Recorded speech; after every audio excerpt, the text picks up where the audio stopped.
Hello, listeners. This is Kat, and welcome back to Put Your Hands Up Podfics. This will be the continuation of Cat's Eyes. This will be part 2, the second half to chapter 1. It turned out that Karube wasn't dead. He was waiting outside of the apartment building looking frantic. Arisu! Karube! Chishiya watched the happy reunion with limited interest. The table where the playing card should be was empty. That was a shame, although it would be obvious who had taken it if it wasn't there for Akuni to find. Oh well, he'd just have to get his hands on them later.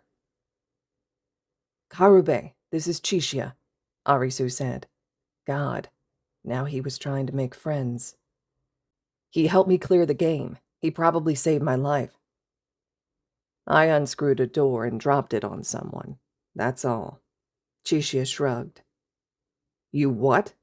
Karube said, raising an eyebrow. It was really cool, Arisu said. Well, I'm glad you unscrewed the door, Karube said, a condescending, mocking tone in his voice. Let's go, Arisu. Wait, he's been here for a while, I think, Arisu said. Maybe he could tell us something about this world or why we're here or how we get home. I already told you, I don't like the looks of him, Karube snapped. He's bad news. I've seen guys like this before. Too clever for their own good. They'll backstab you even if they don't have a knife. Just look at the look in his eyes. He thinks he's better than us. No, I don't think I'm better than Arisu. Just you, Chishiya said. He had almost died. He deserved to have a little fun, didn't he? Karube grabbed Chishiya by the shirt collar and slammed him against the wall of the building. Say that to my face, you fucking creep. I just did, but I can always say it again. Chishiya was probably going to get punched in the face, but it would be worth it. Karube! Arisu yelled as Karube drew his fist back. You're right. He's not worth it, Karube said, as he shoved Chishiya to the side. Let's go, Arisu. Chishiya knew he should walk away. He should walk away right now. I heard you say you're looking for a doctor. God damn it. What was he thinking? Even Karube's eyes lit up with hope. Do you know one? He asked. Maybe, but you might not like him. He might come off as a fucking creep. You? Karube said incredulously. You're a doctor. He turned to Arisu. That's bullshit. That's got to be bullshit. He looks like he's our age. Arisu ignored Karube, turning to Chishiya instead. My friend got hurt during the first game we played, and his visa is running out. If we accidentally pick a spades game, I don't know if he'll make it. Arisu, we don't need him. Let's go. Please, if you're a doctor, I'll do anything. Arisu! Why was it that every time someone heard the word doctor, they assumed that the doctor in question was some kind of god of healing? Did people even know how many types of doctors there are? It would depend on what his injuries are. I'm not a miracle worker. Chishiya replied. What kind of doctor are you? Arisu asked. Chishiya liked him more now. I graduated med school early and started working as a pediatric assistant in a cardiovascular surgery ward. That's bullshit, Karube yelled. Chishiya was liking him less by the second. What about burns? Arisu asked. I know how to treat them, unless they're life-threatening. It's definitely not my specialty, though.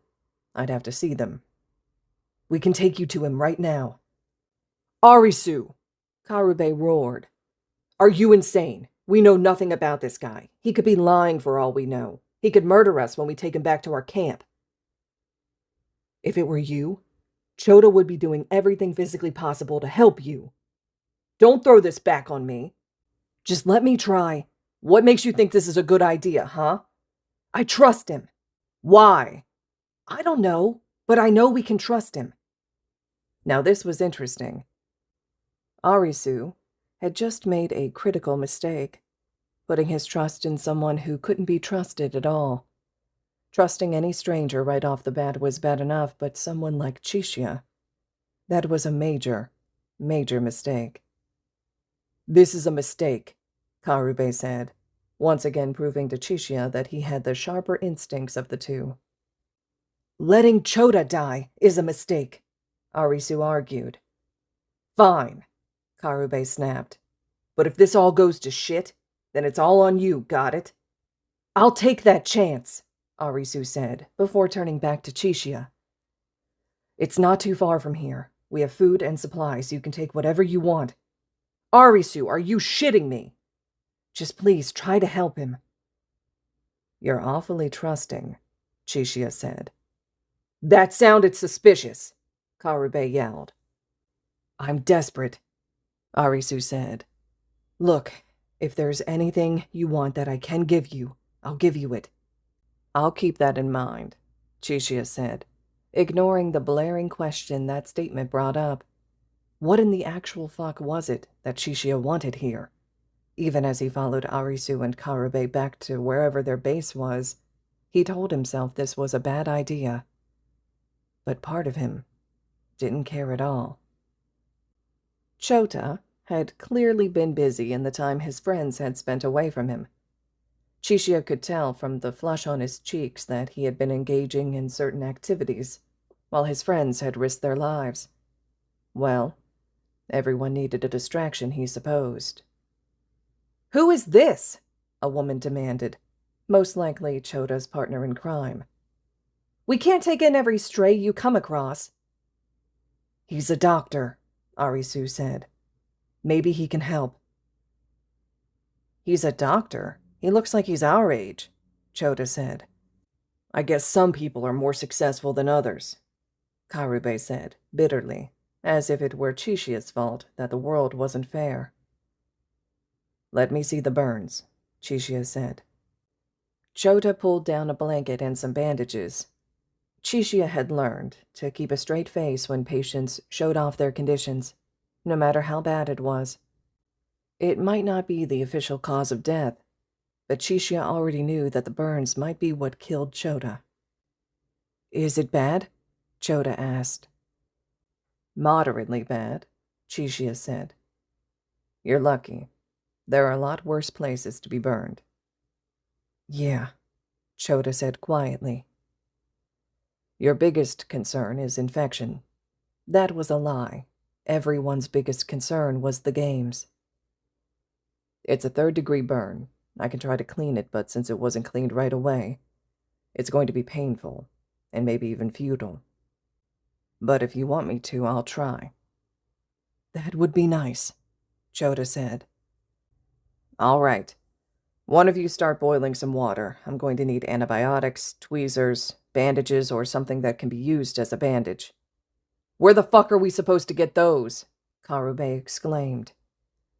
Go raid a pharmacy. Do you want my help or not? Ah, yes. Now Chishiya remembered why he had stopped being helpful. He either would have to undo all that help later, or people were just dicks about it. We can do that, Arisu said. What else do you need? Chishiya grabbed a nearby pad of paper and pen and scribbled down a list. Get me those, and I'll get to work. Thank you, Arisu said. Seriously, thank you so much. Chishiya sighed as he and Karube went running off. I haven't even done anything yet. 2 hours later, Arisu and Karube had managed to find almost everything Chishiya needed. He quickly got to work sterilizing the tools, moving Chota to a flat surface with clean sheets, and a dozen other tiny things that had to be taken into consideration with burns. His time spent in an ER had taught him most of what he knew about treating injuries like this, but it had still been a while. Hopefully these people weren't expecting a miracle. How much will it hurt? Chota asked anxiously. A lot, Chishiya said. But an infection will hurt worse and then kill you. Okay, I get it, Chota said. He took a deep breath. I'm ready. I try to be quick, but rushing these kinds of things isn't the best, Chishiya said. If you don't think you can hold still, we might need to hold you down. And that was how Chishiya found himself doing spontaneous burn treatment on a leg that was strapped in place by a belt belonging to a stranger with a desk lamp shining over the burns. He certainly hadn't foreseen his day going in this direction. To Chota's credit, he tried to stay strong throughout the 3 excruciating hours of cleaning, as Chishiya scraped away and removed dead, burnt flesh and portions of infected skin. He always appreciated patients who were cooperative. Finally, he deemed the burn as clean as it could get and applied the best antibiotics Karube and Arisu could find to the wound. The last step was rebandaging the burn, and it was done. Thank you, Chota whispered, despite the tears of pain still present on his cheeks. Change the bandage once per day. Keep an eye out for signs of infection. I can't guarantee that I stopped anything that's already started. He didn't mention that Chota might not have many days left, regardless of his burn. Wait, you're leaving now? Arisu asked. Yeah, Chishiya said. Why wouldn't he be leaving right now? You've got to be tired and hungry. We have food and room, Arisu offered. Chishiya considered it. It was a long walk back to the beach from here, and he didn't fancy the idea of running into gangs of players who had decided to try and rule over the streets. Staying for a few hours longer to rest would probably be the most advantageous to him. Well, I might as well if you're offering, Chishiya said. Yeah, do whatever you want, Chota said earnestly. Even Karube and the girl seemed less opposed to it. Karube can kind of cook as long as there's nothing that can give you salmonella. Shut up! I'm just saying. I gave Arisu food poisoning 1 time. Yeah, and I thought I was gonna fucking die, Arisu yelled. These 3 were clearly close, longtime friends. Chishiya wondered what that was like. Close, longtime friends weren't something that he had ever had or really ever wanted. Even when he was less cynical about the world, attachments left you vulnerable. The best friend he'd ever had was probably Kuina, who he'd known for a grand total of 2 weeks. He supposed that was pretty long-term for him, all things considered. He ended up eating a bowl of instant ramen and then taking a nap on a nearby couch. He woke up to the sound of static crackling. What is this? Shh, I'm trying to listen. I can't see. It's a walkie-talkie, Chota. There's nothing to see. Walkie-talkie? Chishiya rolled over to go back to sleep. Wait, shit. Chishiya sat up and checked his pockets. Sure enough, the walkie-talkie that had been given to all executive members of the beach was gone. Had they gone through his pockets? Well, that was what he got for letting his guard down. That's mine, Chishiya said. It was a little amusing how all 4 of them jumped at the sound of his voice, as if they were guilty children who had been caught with a cookie jar. We didn't want it to wake you up, Karube said. Wow, this guy was a shit liar. Chishiya, if you can hear this, return to the beach. The walkie crackled. Chishiya held his hand out, and Arisu guiltily handed the walkie-talkie over. An, is that you? Did you miss me? Chishiya asked, smirking. Hardly, An said, her voice mildly difficult to understand. He must have gotten slightly out of range. Hatter wants you back here. Ah, so he misses me too. That's cute. You're one of our best Diamonds players, and we may have discovered a new Diamonds game. Hatter wants you back at the beach. Now. I'll start walking, Chishiya said sarcastically. Do me a favor and tell Kuina I'm not dead, will you? Just get back here, An said before the walkie-talkie fell silent. What was that? Who's An? What's the beach? Is An hot? The questions started flying. Chishiya sighed. Are you with anyone? Arisu asked. Nope, I'm single. I meant, are you with a group? Arisu said. Oh, that clearly hadn't registered. Why had that been Chishiya's answer to begin with? He must be more sleep-deprived than he thought. I guess you could say I'm with a group, Chishiya said as he stood up and stretched. Tell you what, if you all make it through your next game, come find me at the beach. We don't usually accept rookies, but 3 games should be fine. What's the fucking beach? Karube yelled. It's not something I can explain, Chishiya said. Well, see you. Get back here, you son of a bitch, Karube yelled. Chishiya only raised his arm and waved without looking back.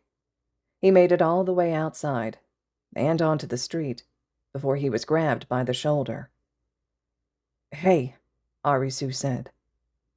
I just wanted to thank you again for saving my life, helping me clear the game, and helping Chota. I won't forget that. It's not like I saved his life or anything. You're being too grateful. Still, Arisu said. I'm lucky I ran into you. Thank you, Chishiya. I already told you. I helped you clear the game and kept you alive for my own benefit. What about Chota? Arisu asked, smugly. How was that benefiting you? I got free ramen. Arisu actually laughed. Well, Chishiya supposed humor was scarce in this world. Chishiya. Let's meet again someday. Sure. I meant it when I said to come find me. We'll see each other then. Chishiya didn't believe the words leaving his mouth for a second. He'd never see Arisu again, and that was just the reality of things. I'll see you then, Arisu said. Good luck. Yeah, you too. Chishiya watched Arisu jog back inside to his friends. He still seemed so hopeful.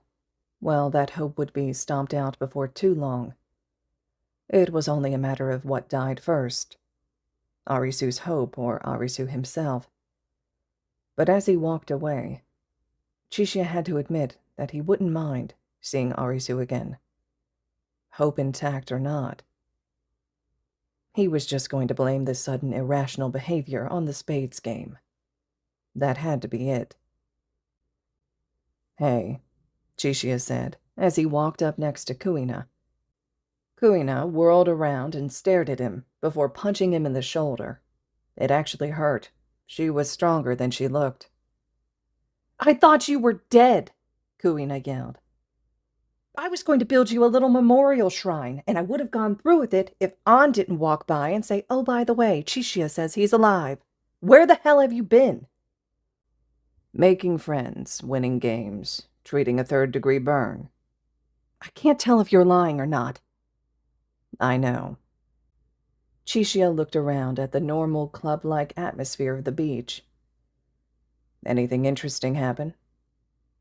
Niragi started giving me some creepy looks. Very exciting. Yeah, highlight of my day. Aguni didn't pull anything, did he? He came back without you. I'm not worried about him. Clearly Hatter cares if I stick around or not, if he wanted me back here so badly. I doubt he'd let Aguni shoot me in a back alley or something. How does it feel to be special? Kuina asked, batting her eyelashes at Chishiya. Pretty fucking great. I bet you wish you were special. I cry about it every night. Good. You look tired. Yeah, I'm tired of this conversation. Why are you such a dick? Kuina groaned. Seriously. I think it's genetic, I'm not sure. I'm serious, though. You look like shit. Go lay down or something, and make sure you dream about me. Pass. On which part? The sleep or the dreaming of me? Both. The first one's non-negotiable, Kuina said sweetly. The beach needs their special snowflake well rested. They don't need me that badly, though. They have An and Kazuru. Chishiya, An said coldly from behind the pair. Jesus, she's like the devil. Speak her name and she'll appear, Chishiya muttered. She's too pretty to be the devil, Kuina responded. Chishiya raised an eyebrow at her, but questioning her on this would have to wait. The executives are holding a meeting now that you finally returned. I suggest you attend, An said. There's nothing I'd rather do, Chishiya sighed. Well, come find me when you're done, Kuina said. Trust me, I will. I want to get some answers out of you, Chishiya said quietly. You're such a dick, Kuina hissed. But there was no denying the slight blush that had spread across her cheeks. It seemed that sleep would have to wait, but that was all right. Chishiya could hardly complain when interesting things kept coming his way one after another. He would have to weigh which one captured his interest most later, a new game, or Kuina's love life. Or Arisu. Arisu might have to be considered as well. All right, listeners, this concludes the second half to Chapter 1 of Cat's Eyes. Chapter 2 will be up next. A big thank you to those of you who are giving this podfic a chance and an opportunity on this channel, since I know historically this channel's primarily been based in My Hero Academia-based podfics, but I'm really excited because I'm a huge fan of Alice in Borderland. I love it so much. I think it's great.